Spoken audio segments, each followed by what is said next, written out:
PSC ആസൂത്രണ board നിയമന തട്ടിപ്പുമായി ബന്ധപ്പെട്ട അന്വേഷണത്തിൽ സർക്കാർ തീരുമാനം നാളെ. വിജിലൻസ് അന്വേഷണം പ്രഖ്യാപിക്കുന്നത് അടക്കമുള്ള കാര്യങ്ങൾ നാളെ നടക്കുന്ന മന്ത്രിസഭാ യോഗത്തിൽ തീരുമാനമുണ്ടാകും. അതേസമയം SIT അന്വേഷണം പ്രഖ്യാപിക്കുന്നതിൽ സർക്കാർ DGPയോട് നിയമോപദേശം തേടി.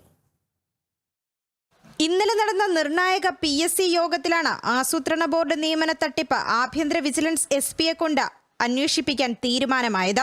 യോഗത്തിൽ അതിരൂക്ഷ വിമർശനമാണ് അംഗങ്ങൾ ചെയർമാൻ MR ബൈജുവിനെതിരെ ഉന്നയിച്ചത്. നേരത്തെയും ആഭ്യന്തര വിജിലൻസ് അന്വേഷണമാണ് യോഗം തീരുമാനിച്ചിരുന്നതെങ്കിലും ആ തീരുമാനം അട്ടിമറിച്ച് ചെയർമാൻ അന്വേഷണ ചുമതല പരീക്ഷാ കൺട്രോളറെ ഏൽപ്പിക്കുകയായിരുന്നു. പരീക്ഷാ കൺട്രോളർക്ക് ചട്ടലംഘനം അന്വേഷിക്കാനുള്ള ചുമതല കൂടിയുണ്ടെന്ന് ചെയർമാൻ വാദിച്ചെങ്കിലും അംഗങ്ങൾ വഴങ്ങിയില്ല.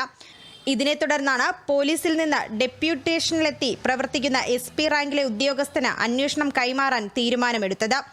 2 ആഴ്ചയ്ക്കകം ഇടക്കാല റിപ്പോർട്ട് സമർപ്പിക്കാനിരിക്കെയാണ് സർക്കാരിന്റെ നിർണായക മന്ത്രിസഭാ യോഗം നാളെ ചേരുന്നത്. റിപ്പോർട്ട് വരുന്നതിനു മുമ്പ് സർക്കാർ അന്വേഷണ ചുമതല വിജിലൻസിന് കൈമാറുന്ന വിഷയം പരിഗണിക്കുമോ എന്നതാണ് പ്രധാനമായും ഉറ്റുനോക്കുന്നത്. ഉന്നത തലത്തിൽ പോലും അട്ടിമറി നടന്നതായി നിരവധി പരാതികളാണ് മുഖ്യമന്ത്രിക്കടക്കം ലഭിച്ചിരിക്കുന്നത്.